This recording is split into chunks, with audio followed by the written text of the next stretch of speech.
Pleasant day, everyone. I'm LT Hewitt, and today I'm reviewing The Roses. So, as you may have seen from the interesting posters, this is a new film with Benedict Cumberbatch and Olivia Colman. Although it's interesting to note that in the UK, those are the only people who seem to be on the poster.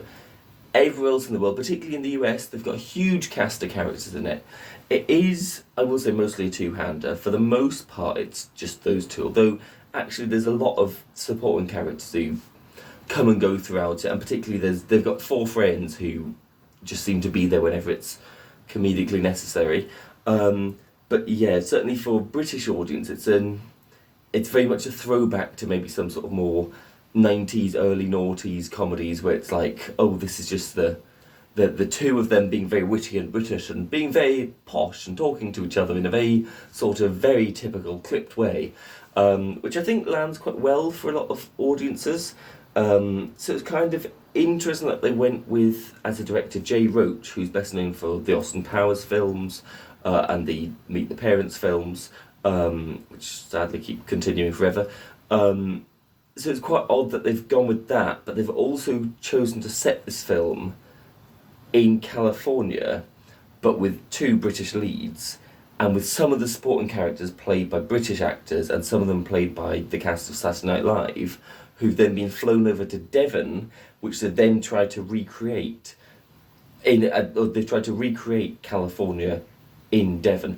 Anyway, whatever the reasoning, and also the writer's Australian. So anyway, whatever reasoning they've gone with, they've ended up with this film that's, although it's an American film, although it's, I'm sure most of the funding comes from the US, it's very much catered to a British audience. So I don't imagine it'll do that well internationally.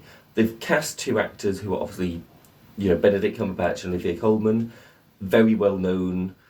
Olivia Colman's been nominated for 3 Oscars and won once. I think Benedict Cumberbatch has been nominated 2, maybe 3 times. So they're well-established actors.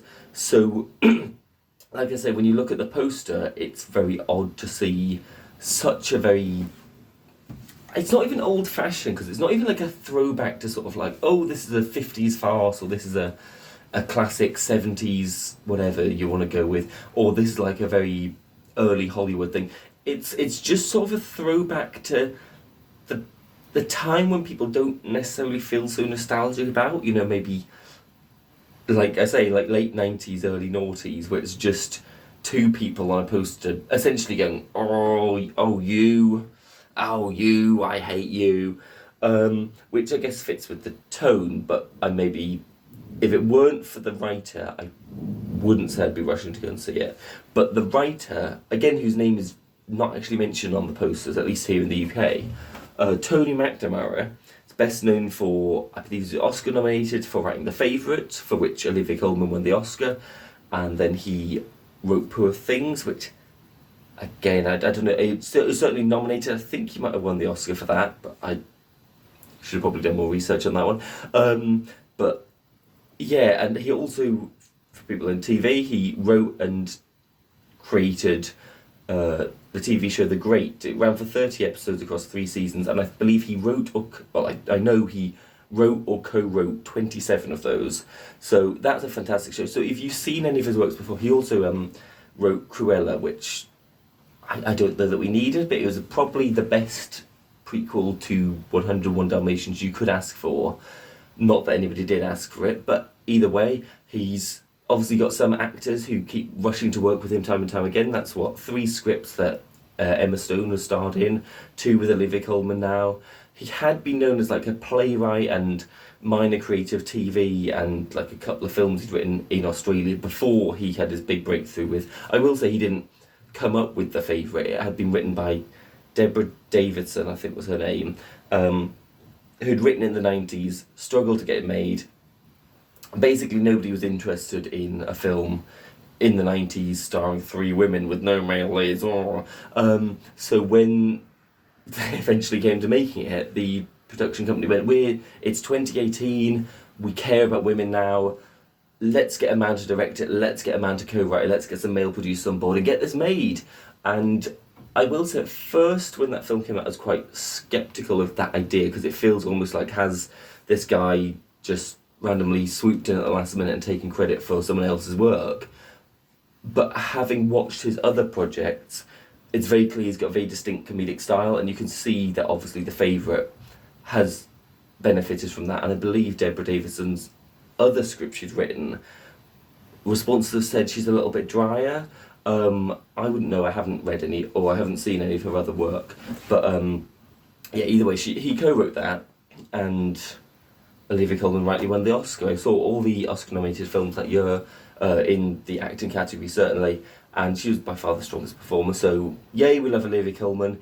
She is one of those performers in the UK where she's been known for a long time for doing like comedy shows, doing like very silly roles, doing lots of like, she was in Peep Show, she's done all these little bits and pieces, and then she finally had her big break, so to speak, with Broadchurch, and she was taken more seriously as a dramatic actor, and then she started doing more dramatic roles, and there's a few years where she was in absolutely everything before, you know, she was beloved in Britain, and then she won the Oscar, and, you know, everyone loves her now.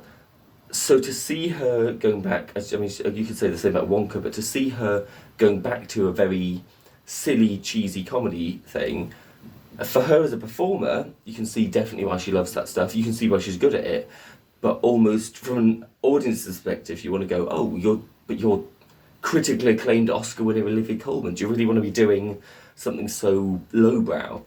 And I think that's possibly a problem with the marketing, because watching the film, it doesn't necessarily feel that lowbrow. The way it's advertised is just this couple sort of fighting each other, is this couple, like almost like Tom and Jerry, you know, they're just throwing crabs at each other's bath, or they're slapping each other with things, they're throwing stuff about, you know, it seems like a very silly farce.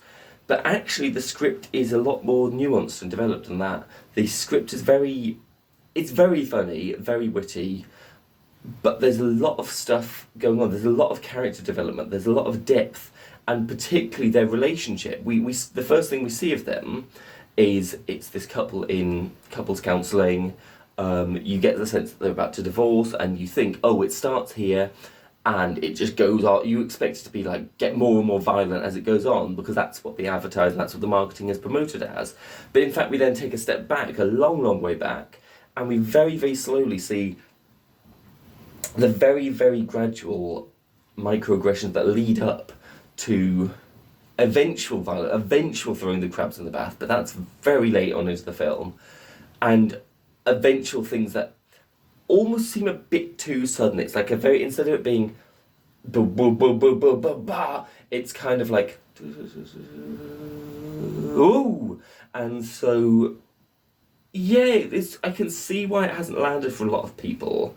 I haven't actually properly introduced that film yet. Basically, the premise is it's about this couple, you know, going through crisis, fighting over divorce, or not fighting over divorce, fighting over who gets to keep this house after a divorce. But it's not just the case that they had this blissful life, it's unusually the case that they had a fairly blissful life where they're debating over who gets to prioritise career, who has to look after the kids, how they want to raise the kids. And then later on, finally, when everything's falling apart, going, actually, we'll use some of the money from Ivy, Olivia Colman's successful business, we're going to use that money to then invest in building this perfect house, this dream house. And then it's only when they sort of basically realise things aren't going to go their way, they start fighting over the house. So it was an odd mixture as a film. Very interesting, very, very unusual the way they've chosen to go with it. Yeah. So I'm not entirely sure what to say. I liked it as a film, but tonally I think the way it's marketed has been a bit off, because I think it is genuinely funny and it's genuinely heartfelt, but it's promoted as, you know, a new, well, British actors, but in a very American style, wacky, whoa, we're gonna kill each other, sort of Christmas with the Cramps type of thing. But actually it's a lot more heartfelt and deep than maybe it lets on. So ultimately I think I'd give it at first I said an 8 out of 10. I think I may be tempted now to go down to a 7 out of 10, because there's definitely a lot of it that was just a bit chaotic. And there's a big thing about this this architectural project early on that goes awry, and I was expecting it. There was implied that there was going to be a twist. There was going to be, oh, here's who's really responsible for this thing, and it just never came. It was just kind of like, oh, that was kind of forgotten about. Oh no, that was just genuinely an accident. Okay, I was really waiting for there to be this big twist. And then there's lots of like minor characters who are kind of introduced and then kind of almost discarded. And you go, oh, I really expected that character to have a much bigger role there. I thought you were setting up that they were gonna. There's going to be a twist later where they actually had the culpability for X, Y, Z, and it was almost like by the final like 20 minutes of the film, it's like, oh no, no, they don't exist anymore. Okay, but yeah, ultimately, definitely go and see. Definitely worth a watch. Yeah, let me know what you think. It's been quite a ramble, maybe a little bit more disorganized than my last review, but it's very late at night and I've about to head off to work. But if there's any other films you think I should review, please leave a comment, and please let me know what you thought, and do the cliche like and subscribe. Anyway, thank you for watching.